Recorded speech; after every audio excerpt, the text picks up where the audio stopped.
Kushukuru ni moja ya sifa au vigezo ambayo kila muumini Muislamu anatakiwa sifa hii awe nayo au tabia hii awe nayo.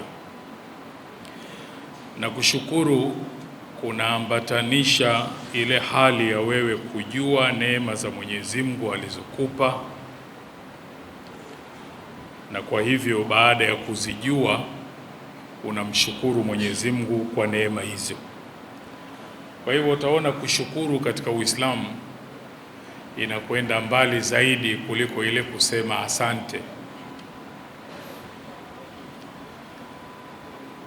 Kushukuru ni hali ambayo unaitengeneza katika fikra zako, kwenye akili yako, kwenye moyo wako, na unaijenga hivyo kwamba wewe unatakiwa mara zote uwe ni mwenye kushukuru, kwa sababu hakuna yoyote kati yetu kwenye hali yoyote uliokuwa nayo ambayo itafikia pahala useme kwa hali hii mimi sipaswi kushukuru. Hakuna. Vyovyote vile utakavyokuwa, bado una nafasi ya kumshukuru Mwenyezi Mungu. Kwa hivyo Muislamu anatakiwa ajenge kwamba hii ndiyo tabia yake, huu ndio mtindo wake wa maisha. Mwenyezi Mungu Subhanahu wa Ta'ala anatuambia ndani ya Qur'ani, wa in ta'uddu ni'matallahi la tuhsuha. Baada ya bismillahir rahmanir rahim anasema, mkitaka kuhesabu, kuorodhesha moja baada ya moja neema za Mwenyezi Mungu alizowaneemesha, hamwezi kuziorodhesha. Katika kipindi hiki au tuseme zama hizi ambazo kushukuru inaonekana kuwa ni unyonge na udhaifu, kila mmoja analalamika. Ambaye hana mkono mmoja analalamika, mwenye mikono miwili analalamika, mwenye mguu mmoja analalamika, mwenye miguu miwili analalamika, ambaye hana watoto analalamika, mwenye watoto analalamika, anayepata 10,000 analalamika, anayepata 20 analalamika, ili mradi kila mmoja analalamika katika zama hizi. Kutokea wewe ukajitambua badala ya kulalamika ukamshukuru Mwenyezi Mungu, hilo ni jambo kubwa sana, na ndivyo kila mmoja wetu anatakiwa awe hivyo, awe mja mwenye kushukuru. Na kushukuru kama tulivyosema kwenye mada yetu kwamba ni kushukuru na kuelezea zile makamati za shukr, stations of gratitude, daraja zile za kushukuru. Wanazuoni wamezigawa kwenye mafungu matatu. Aina ya kwanza ya kushukuru ni ile tunayosema recognition of blessings, wewe kutambua neema ulizopewa. Sababu wakati mwingine mtu anaacha kushukuru kwa sababu haoni neema alizopewa. Mara nyingi kushukuru au kutokushukuru kunahusishwa zaidi na mali. Kwa hiyo mtu akiona hana mali, anaona yeye hana sababu ya kushukuru, lakini anasahau hata ile inayoitwa qararul ardh ambayo sisi tunayo, stability ya ardhi, kwamba Mwenyezi Mungu ameifanya ardhi yetu sisi imetulia, na Mwenyezi Mungu ametutajia hiyo ni moja ya neema, kwamba ameijalia ardhi kwetu sisi imekuwa qarar. Hiyo ni neema. Kwa sababu ya kutulia ndio maana tuko hapa. Kwa sababu ya kutulia ndio maana kuna watu wanalima. Kwa sababu ya kutulia ndio vitu vingi vinafanyika. Yako maeneo katika ulimwengu wetu huu kutulia sio jambo walilolizoea. Saa zote wanakuwa na wasiwasi kama tetemeko la ardhi halijatokea sasa hivi, litatokea baadaye. Kwa hiyo kwenye hali ile kuna vitu haviwezi kufanyika. Sasa inawezekana huna mali, lakini pale ulipo ardhi imetulizana, neema ya Mwenyezi Mungu. Inawezekana huna mali, lakini wewe una afya, unaitambua. Yako maradhi yanaitwa total locked syndrome. Haya ni maradhi ya mtu anapooza mwili mzima, lakini akili yake ndani iko vizuri, anaelewa, anasikia, anafahamu kila kitu, lakini mwili wake wote umepooza. Wakati mwingine inatokea anabakiwa na jicho tu ndio linaweza kufumba na kufumbua. Mpaka jina jingine madaktari wakauita ugonjwa prisoner in your own body, kwamba wewe unakuwa mfungwa kwenye mwili wako mwenyewe. Kisha wewe unawasikia watu wanavyozungumza, lakini wewe huwezi kuwaambia jamani, mimi mzima. Imetokea kwa wale wanaopenda kuangalia kwenye mitandao, wataona kuna baadhi ya wagonjwa wachache waliokuwa kwenye hali hiyo, alafu akapona akarudi kuwa kawaida. Anaeleza kilichotokea. Anasema yule mmoja, nilikuwa nawaona watu wote wanakuja wanazungumza, wengine yani watu wanavutana, wengine wanasema bwana huyu kishakufa, wengine wanasema bado. Anasema mimi natamani niwaambie jamani, mimi mzima nawasikia, lakini vile vifaa vya yeye kuweza kuwasiliana na nje ya mwili wake akasikika havipo vyote. Na haina maana kwa mpaka hiyo alifanya kitu fulani ndo akatokewa na hali hiyo. Hapana, inaweza kumtokea yoyote kati yetu. Kwa hiyo unaweza kuwa huna chochote, lakini kuwa unaweza kuzungumza na wenzako na nini na kila kitu, uko msikitini, unaweza kwenda huku na kule. Hiyo pia hudhani kama inastahili kushukuru? Kwa hiyo aina ya kwanza ni kutambua neema ulizokuwa nazo. Wako watu wanasafishwa figo, inaitwa dialysis, na mtu anaambiwa kwa wiki mara 3. Akipangiwa kwa wiki mara 3, maana yake kila akienda kufanya mara moja ni karibu 300,000 na kitu,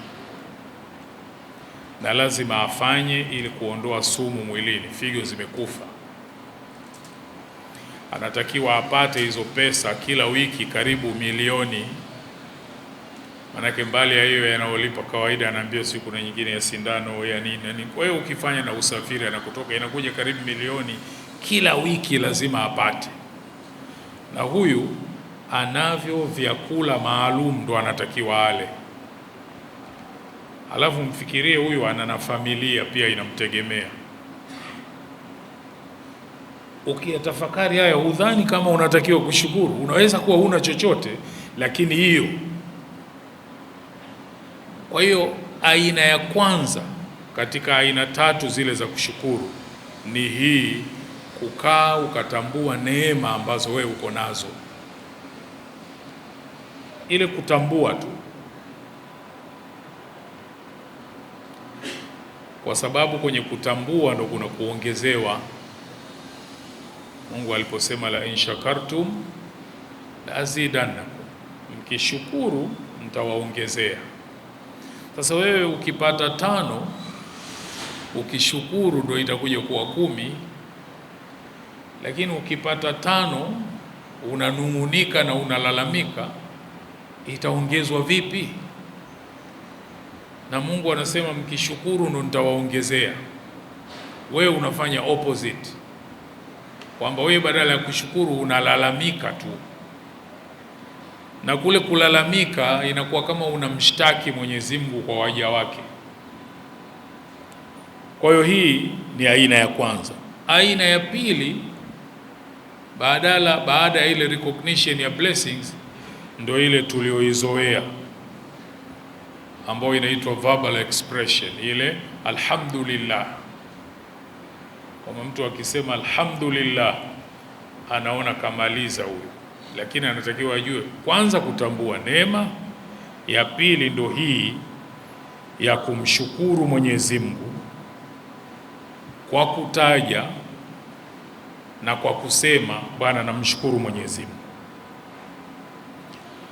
kwamba sio tu ni huduma ya mdomo, lakini pia ni zoezi la kiroho linalokutengenezea mazingira yawe ya mara zote kutambua na kuwa mnyenyekevu kwenye neema za Mwenyezi Mungu alizokupa wewe. Na ndio hiyo tumewekewa sio tu kwa Mwenyezi Mungu, lakini hata kwenye yale tunaofanyiana sisi wenyewe kwa wenyewe. Wacha kule kwa Mwenyezi Mungu, angalia hata wewe kwamba mwenzako anapokuambia nina shida, alafu wewe ukatatua, alafu baada ya kutatua akaendelea tu kama hakuna kitu kilichotokea, utajisikia vibaya na utasema, na huyu mtu wa namna gani, kaniambia ana shida, nimemsaidia, kashindwa hata kuniambia asante. Ile asante maana yake ni kutambua kile ulichomfanyia, anaonyesha shukurani zake kwako. Aina ya tatu ya kushukuru inaitwa gratitude through actions, ni kumshukuru Mwenyezi Mungu kwa matendo. Unashukuru kwa matendo ambayo ndio ile, kwa kuwa kakupa afya na viungo vyako viko kamili, unamshukuru Mwenyezi Mungu kwa kufanya anayoyapenda na kuyaridhia. Kwa kuwa Mwenyezi Mungu amekupa mali, unamshukuru Mwenyezi Mungu kwa kufanya yaliyo mazuri anayoyapenda na kuyaridhia. Kwenye maneno aliyoambiwa familia ya Daud walipoambiwa, Qur'ani inavyosema kwenye sura 7, maneno yale yanamaanisha kwamba kushukuru haitoshi kuzungumza, tunatakiwa kule kushukuru tukuishi. Yaani namna unavyoishi iwe ndio inaonyesha unavyomshukuru Mungu. Mfano, kwenye hadithi al-Qudsi Mwenyezi Mungu anasema, idha btalaitu abdi bifaqdi habibatayhi, nikimpa mtihani mja wangu kwa kumnyang'anya vipenzi vyake viwili, kwa kumkosesha vipenzi vyake viwili, yaani macho mawili, akasubiri, Mungu anasema sina malipo ya kumpa isipokuwa pepo. Sasa wewe hukupewa mtihani ule, mimi na wewe tunayo macho tunaona. Jiulize vizuri, na hasa kwa vijana wamo, namna unavotumia macho yako kwenye vile ambavyo kwenye simu umeweka mapassword ya kila namna, kwa sababu kuna vitu hivyo unaangalia mwenyewe tu, tena ukiwa peke yako. Unadhani hiyo ndio namna nzuri ya kumshukuru Mwenyezi Mungu kwa neema ya macho aliyokupa? Kushukuru neema ya macho aliyokupa baada ya kutambua na kutamka ni sasa kushukuru kwa vitendo, kwa kuyatumia kuangalia anayoyapenda Mwenyezi Mungu na kuyaridhia. Chochote kile ambacho Mungu kakupa neema, jiulize kama mwenyewe peke yako, hivi hiki nilichopewa, namna ninavyotumia, hii ndo namna nzuri ya kumshukuru Mwenyezi Mungu kwa hiki alichonipa? Hiyo ni aina muhimu sana katika zile aina za kushukuru. Lakini wanazuoni wakazungumza pia Aina nyingine ya kushukuru katika zile makamati, zile stations zile,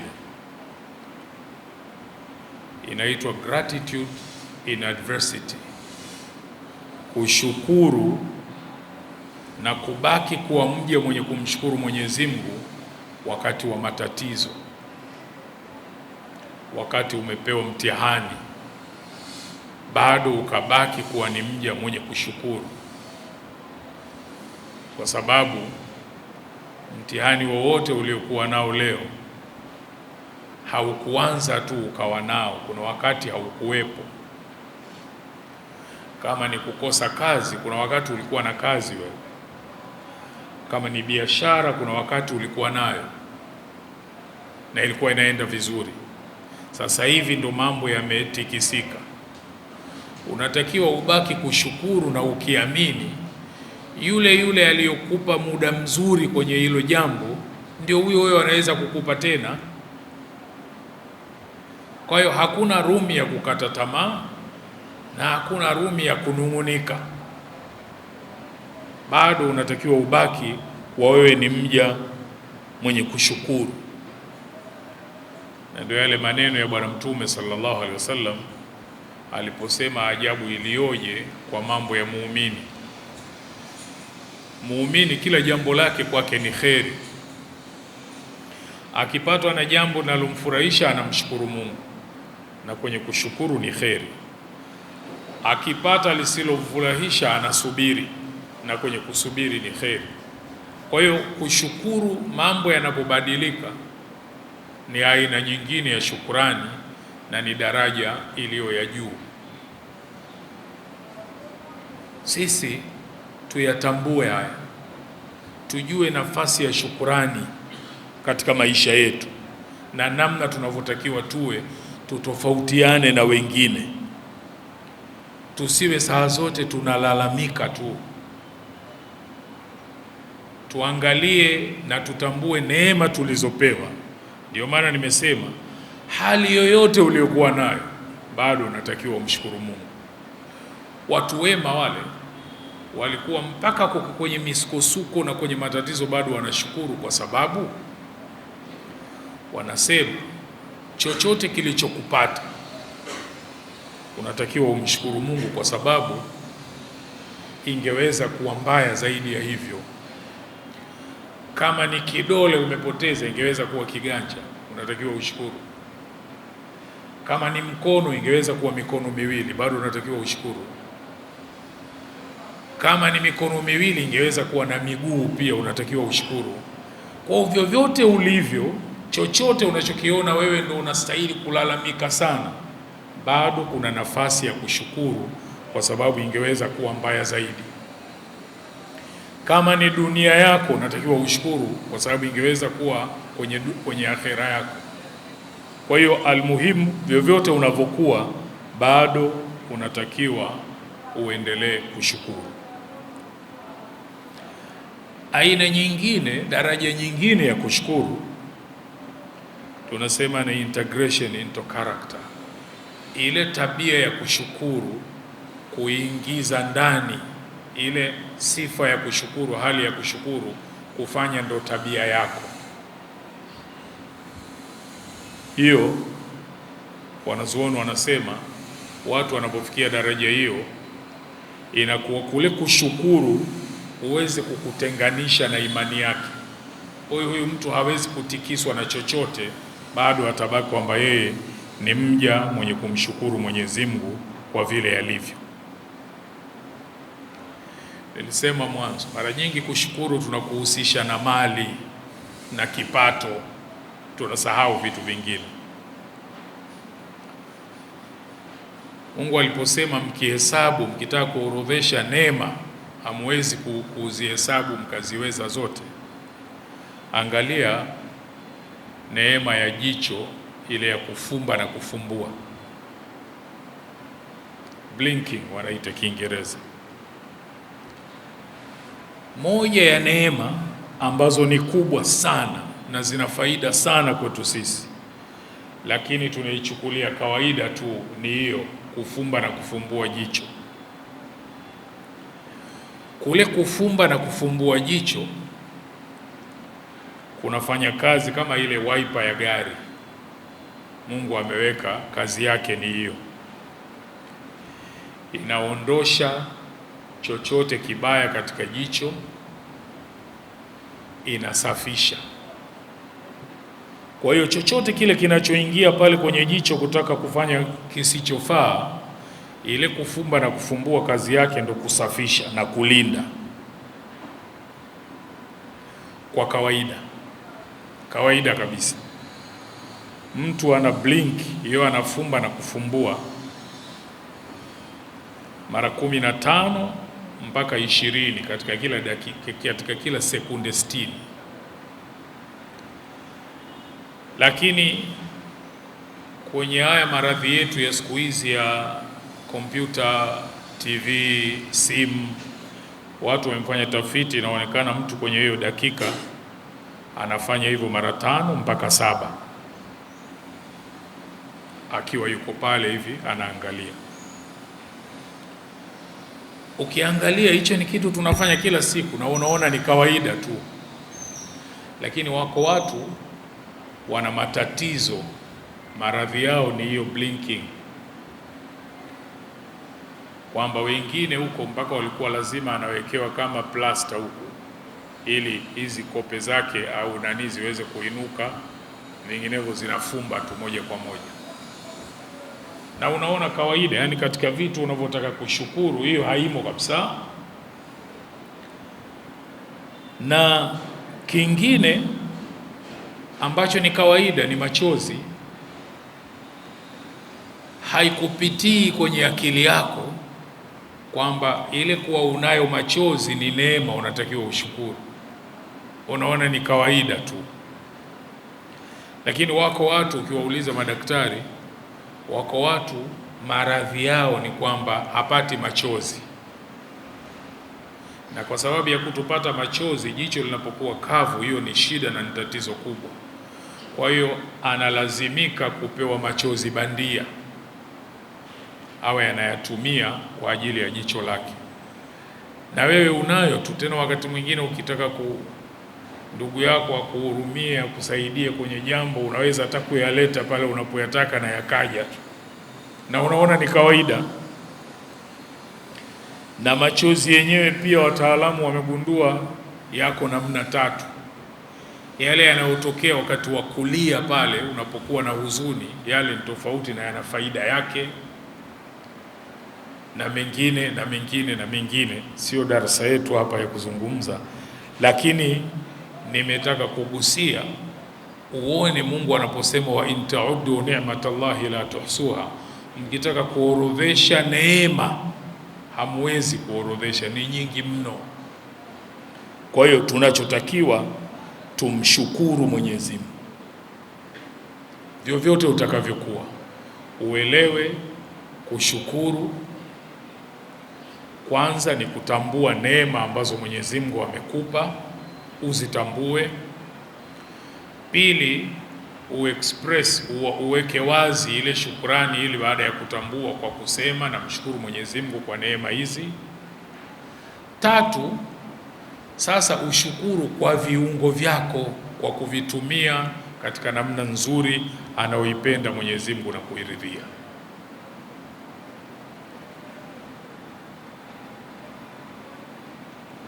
Nataka nitoe mfano, niligusia tu mwanzo. Nisema kuna maradhi yanaitwa total locked in syndrome. Ni maradhi ya mtu anapooza mwili mzima, lakini akili yake iko sawa, anaelewa kila kitu, lakini hawezi kuwasiliana, anabaki yeye mwenyewe tu. Na nilisema yuko mmoja alifika pahala akarudi, baada ya hali ile akarudi kuwa kawaida, akafanya kipindi na akahojiwa Marekani kule akiwa na umri wa miaka 28. Lakini mwingine ambaye alikuwa maarufu sana akiitwa Jean Dominique, huyu Mfaransa, alipopata maradhi yale na alikuwa ni mwandishi wa habari tena muhariri. Kapooza mwili mzima, limebaki jicho moja tu, na wanaeleza kwa sababu yeye ni katika maarufu sana, sababu yeye kupitia ile jicho moja na ile kufumba na kufumbua aliweza kuandika kitabu. Kuna mtu akawa anamfuata kwenye ile kufumba na kufumbua kwa maana ya herufi, anaandika, akaandika kitabu kikaitwa kabisa kwa Kiingereza The Diving Bell and the Butterfly. Kwa hiyo kufumba na kufumbua akiwa kwenye hali ile. Kitabu kile imechukua kule kufumba na kufumbua mara 200,000 na miezi miwili ikifanyika kazi hiyo, na mtu anaandika, akakamilisha kitabu cha kurasa 130. Na wanasema hata yeye kilichonusuru, watu walikuwa wanasema bwana, huyu jamani, huyu mgonjwa kishafariki achukuliwe apelekwe mochwari. Yeye yani mtu anasikia anazungumza ndani, lakini mazungumzo yatu kwamba jamani, mimi mzima. Lakini daktari mmoja akasema bwana, ngoja, akasogea karibu, akasema bwana, kama unanisikia hebu fumba mara 2. Yule bwana haraka sana akafumba mara 2. Sasa jamani, huyu bado mzima huyu. Sasa mazingira tu ya kwetu, unaweza kuwa tayari tena ushapelekwa mochwari na kila kitu, na kule unaenda kusema jamani, mwenzenu mzima, ndio mnanimaliza hivyo, hamna mtu anajua. Sasa kama hauko kwenye hali ile, vyovyote utakavyokuwa, nadhani nyote mtakubaliana na mimi, unapaswa kushukuru, sio kulalamika. Una kila sababu na nafasi ya kumshukuru Mwenyezi Mungu kwa hapo ulipo. Kwa hiyo jambo hili ambalo ni kubwa kwetu sisi Waislamu limekuwa ni jambo lenye kutupwa, liko pembeni, kila mtu analalamika tu. Tubadilike mwaka mpya huu, turudi kubeba tabia hii ya kwamba sisi tuwe ni waja wenye kumshukuru Mwenyezi Mungu. Na Mwenyezi Mungu anasema kuna waja kawaita waja wake ibadi.